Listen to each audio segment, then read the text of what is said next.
9:47 p.m. on a Tuesday, Beit Shemesh, a city of 150,000 people 30 kilometers west of Jerusalem. Not a military target, not a strategic crossroads, just homes, schools, a grocery store still open because someone forgot to buy milk. At 9:47 p.m. the ground moved.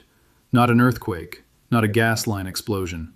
The kind of movement that comes from above, traveling faster than the speed of sound, arriving before the sound itself. When the dust settled 90 seconds later, 9 people were dead. A 4-story residential building had become a crater, and every single air defense system within 200 kilometers, Iron Dome, David Sling, Arrow, every radar, every interceptor, every protocol designed to prevent exactly this moment, had done nothing. Because the sirens never sounded. Not a glitch, not human error. The sirens never sounded because the system never saw what was coming. And that is the sentence I want you to hold in your head for the next few minutes. Not the death toll, not the politics. The silence before the impact. Because what happened in Beit Shemesh isn't a tragedy. Tragedies have explanations. This is something else. This is a signal.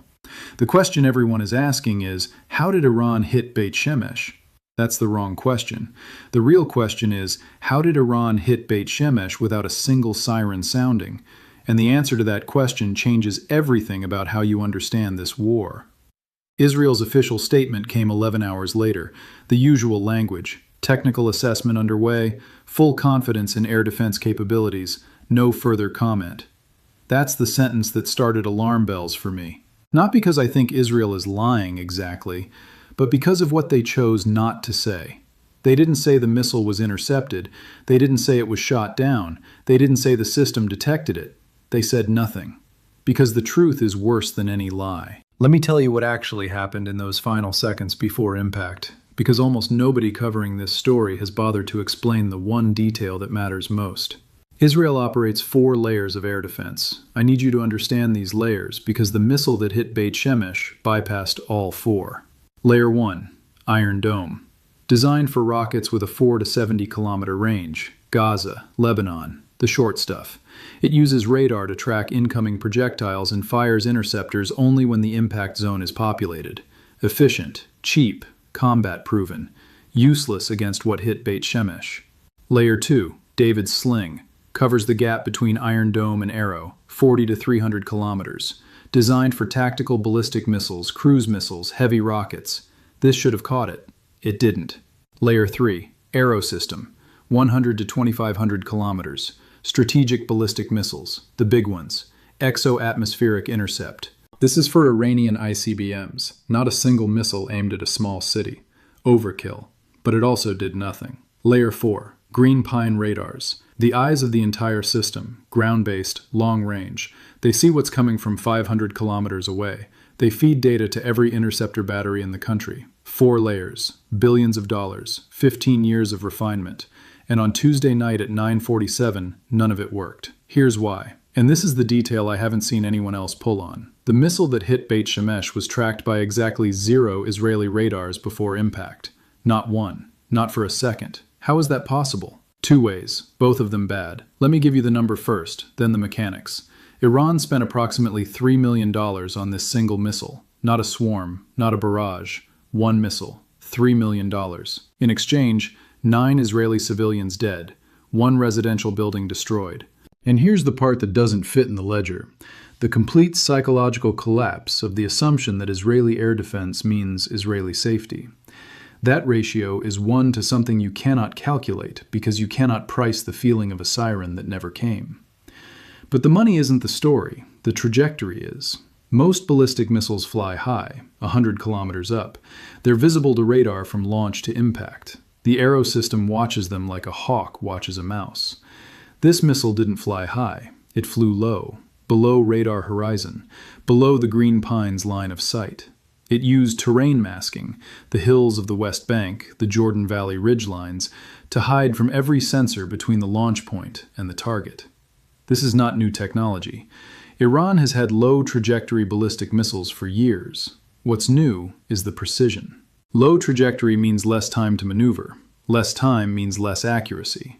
until now. Iran just demonstrated that it can put a ballistic missile through a window from 400 kilometers away on a flight path that never rises above 15 kilometers altitude. That is not a weapon. That is a surgical instrument. And the Israelis watching their radar screens at 9:47 didn't see it because there was nothing to see. Here's what makes this harder to talk about than it should be. Israel cannot publicly acknowledge the full strategic implication of what happened without triggering panic. If the Minister of Defense stands at a podium and says, "Our radars cannot see certain Iranian missiles," every citizen from Tel Aviv to Eilat starts sleeping in shelters. So the silence continues. Not a cover-up, a choice between bad options. Israel chose the one that buys time. But the trap, and I want to be precise about why I'm calling it a trap, is that Iran doesn't need to fire another missile to keep benefiting from this one. Every Israeli family in every Israeli city is now asking the same question.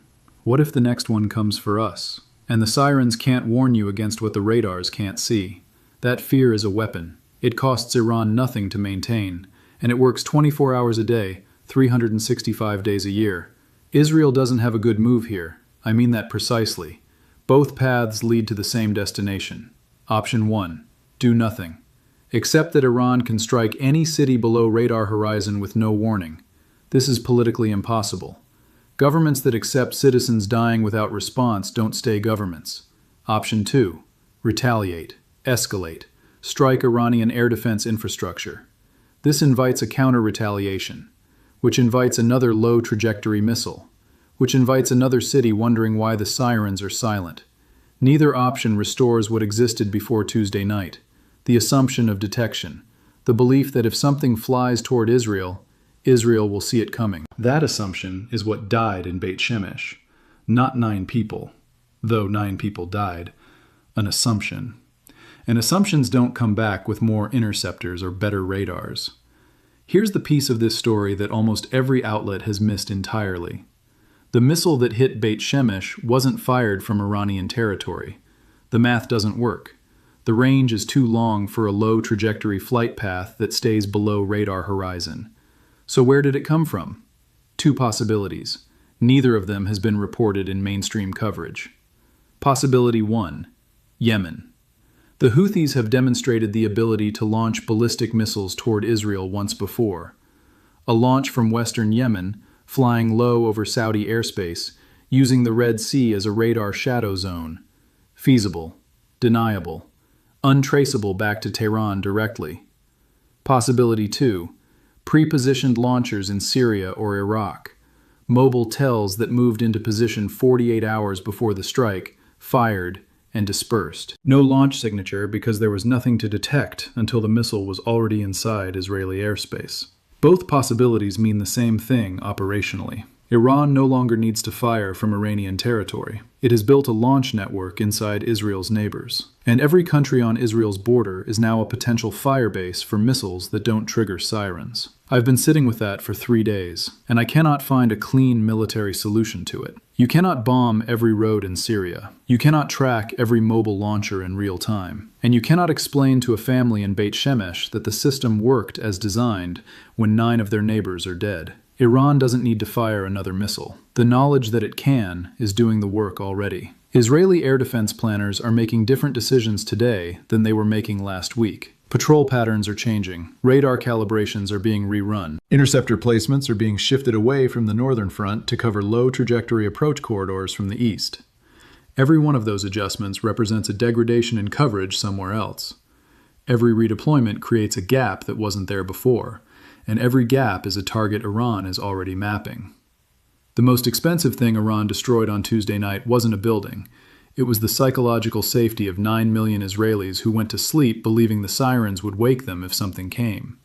That safety, once gone, doesn't come back with a new radar or a faster interceptor. It comes back maybe when Israel demonstrates that it can protect its cities under the new threat reality, and that demonstration hasn't happened. I'll be tracking the launch origin investigation in the coming days. If you want to follow the story beneath the story, you know where to find me.